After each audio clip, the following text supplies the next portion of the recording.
देखिए, ये अमृत काल का पहला बजट है और इस अमृत काल के पहले बजट से जो विकासशील देश है उसकी विकसित भारत बनाने की एक तरीके से बुनियाद और नींव वाला ये बजट, इसी को समझेंगे। मंत्री जी हमारे साथ यहां पर मंच पर मौजूद हैं। सर, सबसे पहले मुझे लगता है जरा आपको बताना चाहिए, क्योंकि रेलवे को लेकर जो ऐतिहासिक आवंटन इस बार किया गया है इस बजट में 2.4 लाख करोड़ का। अब जो देश की धड़कन रेलवे को माना जाता है, इस देश की धड़कन में अगर इतना पैसा इन्वेस्ट किया जा रहा है तो कैसे वो भारतीय अर्थव्यवस्था की जो हृदय गति है उसको सुधारेगी, ये जरा रख दीजिए विस्तार से। बहुत धन्यवाद। मैं सबसे पहले माननीय प्रधानमंत्री श्री नरेंद्र मोदी जी को बहुत बहुत धन्यवाद देना चाहूँगा कि आज जब विश्व भर में आर्थिक परिस्थितियाँ बहुत ही विकराल है, बहुत ही विकट है, बहुत डिफिकल्ट सिचुएशन है ऑल ओवर द वर्ल्ड, ऐसे में हिंदुस्तान एक ब्राइट स्पॉट की तरह उभरा है। इसके पीछे प्रधानमंत्री जी की सोची समझी आर्थिक नीति है, बहुत ही कंसिस्टेंट नीति है और इसी कंसिस्टेंट नीति को कल के बजट में बहुत क्लियरली रिफ्लेक्ट किया गया है, बहुत उसको और आगे लेके ले जाया गया है, जिससे कि हिंदुस्तान ब्राइट स्पॉट तो रहेगा ही रहेगा, दुनिया भर की ग्रोथ इंजन बनके हिंदुस्तान उभरेगा। ये बहुत ही एक बड़ा चेंज है। आप देखिए 10 साल पहले हिंदुस्तान को फ्रेजाइल 5 में माना जाता था, पॉलिसी पैरालिसिस की बातें होती थी।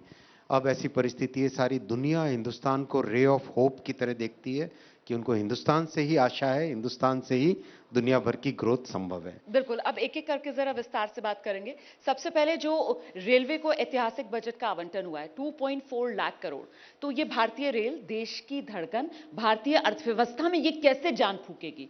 क्या है आपकी योजना? 2.4 लाख करोड़ कैसे कैसे कहां कहां खर्च होगा?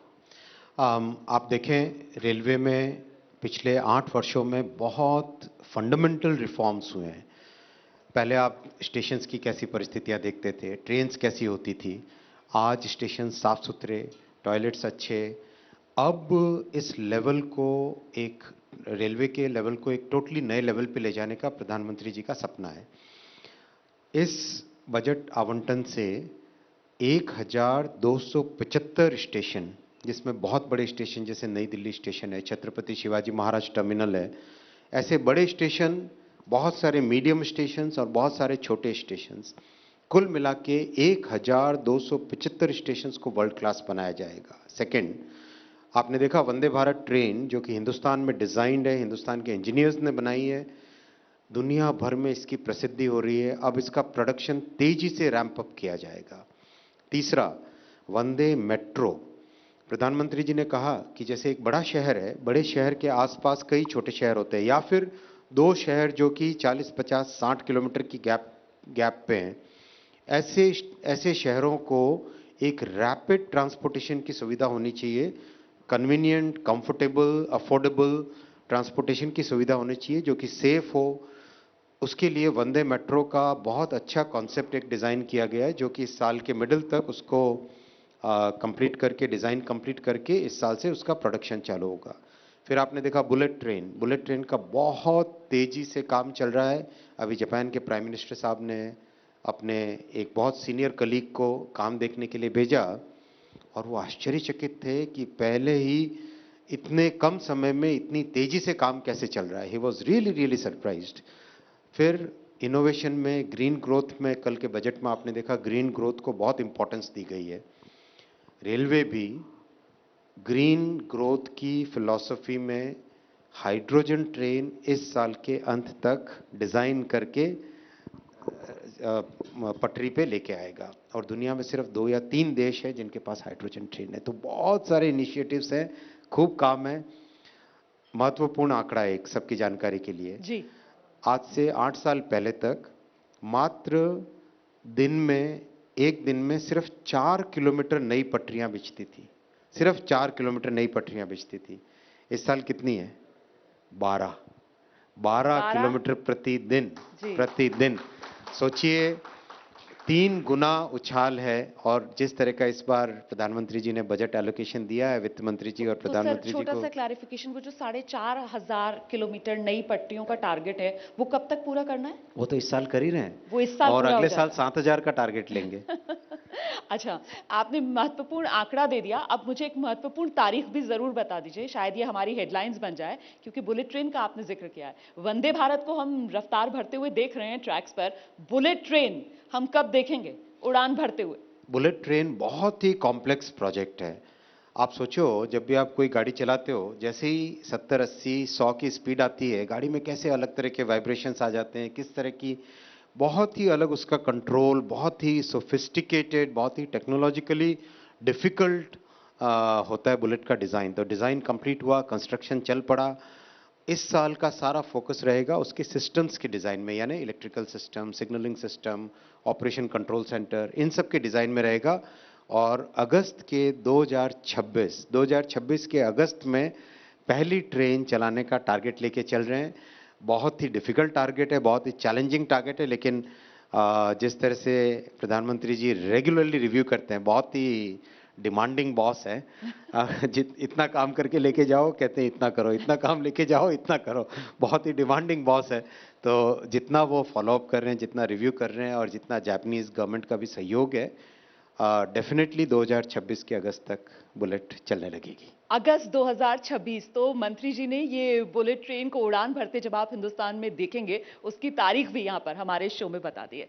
अच्छा सर, रेलवेज में हमने देखा 2.4 लाख करोड़ कैपेक्स जो है, कैपिटल एक्सपेंडिचर, वो सरकार ने इस बार पिछली बार के मुकाबले 33% उसमें इजाफा कर दिया, 10 लाख करोड़। तो कुल मिलाकर एक तरीके से कहा जा रहा है कि साहब, विकास को रफ्तार देने के लिए सरकार अपना खजाना जो है वो खोल रही है। क्या इसके दूसरे मायने ये भी माने जाएं कि रोजगार सृजन के लिए भी अब कुल मिलाकर सारी जिम्मेदारी सरकार ने खुद अपने ऊपर ले ली है? बहुत अच्छा प्रश्न पूछा, और ये एक सीरियस डिबेट है, सीरियस डिस्कशन है। इसको सबको, हम सबको समझने की भी ज़रूरत है। इंफ्रास्ट्रक्चर पे अगर हम 1 रुपया लगाते हैं, उसका इकोनॉमी में असर होता है 3.5 रुपए के बराबर। इसका अगर हम गणित देखें पूरी, 10 लाख करोड़ का इन्वेस्टमेंट जब देश में होता है इंफ्रास्ट्रक्चर में, रेलवे में, हाईवे में, पावर में, पोर्ट्स में, सब में 35 लाख करोड़ का उसका असर इकोनॉमी में होता है। अब 35 लाख करोड़ का मायने क्या है, इसको किस तरह से हम समझें? देश की इकोनॉमी का जो स्ट्रक्चर है, इस 35 लाख करोड़ के इकोनॉमिक इम्पैक्ट से, इकोनॉमिक बेनिफिट से सबसे पहला जो इम्पैक्ट पड़ता है वो है रोजगार पे। हमारे देश की इकोनॉमी में 1 करोड़ के इन्वेस्टमेंट से 4 जॉब क्रिएट होते हैं, रफली एक एवरेज अगर देखें। 35 लाख करोड़ के इन्वेस्टमेंट से 35 इंटू 4 हुआ 70, 1 40, 1 करोड़ 40 लाख के आसपास जॉब्स क्रिएट होंगे इस साल इस इन्वेस्टमेंट से। सेकंड, हमारे इकोनॉमी के स्ट्रक्चर में एमएसएमईज करीब करीब 60% का उनका योगदान रहता है। तो ये 35 लाख करोड़ का इन्वेस्टमेंट जाता है मार्केट में, इम्पैक्ट आता है, तो उसका 60% यानी करीब करीब 18 लाख करोड़ जाएंगे एमएसएमईज के पास में। उसका एक अलग इम्पैक्ट आता है। आप देखिए, जब 2021 के बजट में प्रधानमंत्री जी ने कैपिटल एक्सपेंडिचर को 3.5 लाख करोड़ से 5.5 लाख करोड़ किया, 22 के बजट में 5.5 से 7.5 किया, और 23 के बजट में 7.5 से 10 किया। उसका कंप्लीट इम्पैक्ट आप आज इकोनॉमी में अगर देखते हैं, फैक्ट्रीज में कैपेसिटी यूटिलाइजेशन 60% से बढ़ के 75% पे पहुंचा जी। प्रोविडेंट फंड में, जो कि न्यू एम्प्लॉयमेंट माइनस जो लोग नौकरी छोड़ के निकले हों, प्लस जो लोग नौकरी वापस रीजॉइन किए हो, यानी उसका नेट नंबर अगर देखें, हर महीने 15 लाख नए रोजगार अपॉर्चुनिटीज प्रोविडेंट फंड यानी फॉर्मल इकोनॉमी में, इनफॉर्मल में इससे भी ज़्यादा होंगी, फॉर्मल इकोनॉमी में 15 लाख नए रोजगार ऐड हो रहे हैं। तो ये जो 5.5 लाख करोड़ जो 21 के बजट में किया था प्रधानमंत्री जी ने, उसका रिजल्ट दिखने लगा है। 7.5 लाख का रिजल्ट दिखने लगा है। इस 10 का रिजल्ट भी, मतलब ये जो स्केल है, ये साइकिल है, ये ऊपर की तरफ बढ़ रही है। इसीलिए ये, मतलब हम जो मेरे सामने बहुत सारे नौजवान बैठे हैं, युवा बैठे हैं, आप सबको बहुत ही क्लियर एक सुंदर भविष्य आप सबके सामने है, जिसमें कंसिस्टेंट ग्रोथ है। बिल्कुल कंसिस्टेंट ग्रोथ है, ये नहीं कि एक साल की ग्रोथ है, ये कंसिस्टेंट ग्रोथ है और ग्रोथ के साथ रोजगार है। बिल्कुल